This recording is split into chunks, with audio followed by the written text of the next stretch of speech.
ბოლო დროის ყველაზე სასტიკი და ხმაურიანი მკვლელობის განხილვა თბილისის საქალაქო სასამართლოში ბიზნესმენ ლევან ჯანგველაძის საქმე ფინალს უახლოვდება. ეს არ არის მხოლოდ ერთი მკვლელობის ისტორია, ეს არის საქმე, სადაც ბრალდებულთა წრის შუაგულში ყოფილი მთავარი პროკურორი ოთარ რომანო-ფარცხალაძე დგას. პროკურატურის ვერსიით მკვლელობა იყო შეკვეთილი მოტივი კი ანგარება, სქემა ასე გამოიყურება. დამკვეთია ოთარ ფარცხალაძე, ორგანიზატორები გიორგი ჯოხაძე, დავით და გიორგი მიქაძეები, შემსრულებელი კი გელა უძილაური. მათ 16-დან 20 წლამდე ან უვადო თავისუფლების აღკვეთა ემუქრებათ. დღეს ადვოკატები დასკვნითი სიტყვით წარდგებიან. ქეთინა დიბაიძე უერთდება ფორმულას ეთერს.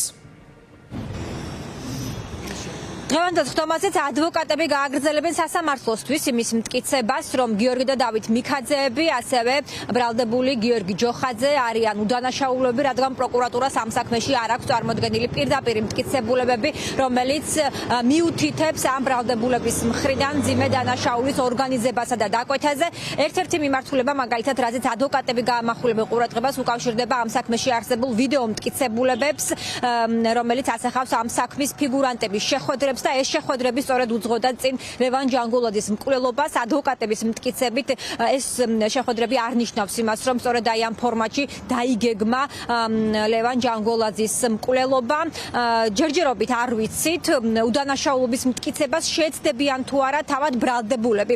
უფრო სწორად ბრალდებული გიორგი მიქაძე, რადგან ის არის ერთადერთი, რომელიც ამ განხილვების განმავლობაში ზის განსასჯელის სკამზე. მისი ძმა დავით მიქაძე არის ძებნილი, ისევე როგორც მიქაძეების მეგობარი გიორგი ჯოხაძე. ისინი არ იმყოფებიან საქართველოში და რამდენიმე თვეა უკვე მათზე ძებნაა გამოცხადებული. ერთადერთი ბრალდებული, რომელიც ხტომებს ესწრება და წინასწარ პატიმრობაშია, ეს არის გიორგი მიქაძე. მან უარი თქვა ჩვენების მიცემაზე, მას მოწმის სტატუსით არ უპასუხია მხარეთა შეკითხვებისთვის, თუმცა ჯერჯერობით არ ვიცით, მაგალითად ამ საქმის დასკვნით ეტაპზე უკვე ისარგებლებს თუ არა ის საბოლოო სიტყვის უფლებით. ადვოკატმა გითხრა, რომ ეს გახდება ცნობილი ზუსტად იმ მომენტში, რა მომენტშიც დღის წესრიგში დადგება ბრალდებულის მხრიდან საბოლოო სიტყვის თქმის შესაძლებლობა.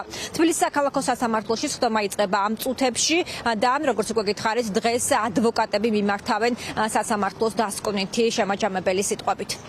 სასამართლო მოისმენს კიდევ ერთხელ შეჯამებას იმის თაობაზე, რომ გამოძიება საკმაოდ დიდი დრო ქონდა მტკიცებულებების შესაგროვებლად, თუმცა მათთვის და სამწუხაროდ ეს მტკიცებულებები წარმოდგენილი ვერ იქნა ვერც გიორგი მიქაძის და ვერც დავით მიქაძის წინააღმდეგ.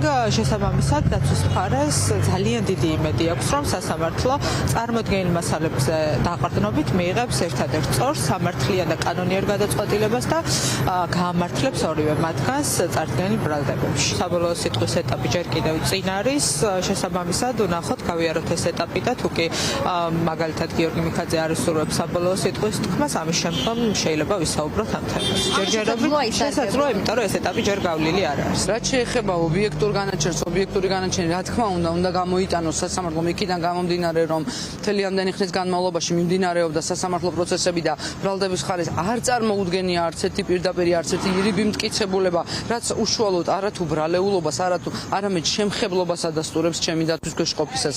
არანაირი შემხებლობა არ გააჩნია. ამდენ მრავალტომიან საქმეში ერთი მტკიცებულება არ დევს, სადაც რაიმე შემხებლობა დაუდასტურდება გიორგი ჯოხაძეს. გამომტყუნებელი განაჩენი, როგორც მოგეხსენებათ, მტკიცებულებების საფუძველზე დაყრდნობით გამოაქვს სასამართლოს და დღევანდელი მდგომარეობით სასამართლოს მტკიცებულებების საქმეში არ გააჩნია. ბოლო პერიოდის ერთ-ერთი ყველაზე მძიმე და რეზონანსული საქმე ლევან ჯანგველაძის მკვლელობის საქმე მიდის უკვე დასასრულისკენ. მას შემდეგ, რაც დღეს უკვე ადვოკატები დაასრულებენ დასკვნით შემაჯამებელ სიტყვებს, ამის შემდეგ დარჩება უკვე რეპლიკების და საბოლოო სიტყვის ეტაპი. ამისთვის საჭირო იქნება კიდევ ერთი ხტომა და ამის შემდეგ უკვე ჯერი არის მოსამართლე რომეო ტყეშელაშვილზე. არ ვიცით, მომდევნო ხტომაზევე გამოაცხადებს თუ არა ის განაჩენს, თუ ის დროს მოითხოვს იმისთვის, რომ გავიდეს სათათბირო და მოგვიანებით გახდება განაჩენი ცნობილი, თუმცა ეს განაჩენი ვერ გაცდება მომდევნო თვეს, რადგან უკვე იწურება ამ საქმის განხილვის და გიორგი მიქაძის წინასწარ პატიმრობაში ყოფნის 9-თვიანი ვადა ბრალდებულებს და სამბრალდებულზეა საუბარი. საკმაოდ მძიმე სასჯელი 16-დან 20 წლამდე ან უვადო თავისუფლების აღკვეთა იმუქრებათ, თუკი პროკურატურის მიერ წაყენებულ ბრალს დააკმაყოფილებს სასამართლოს.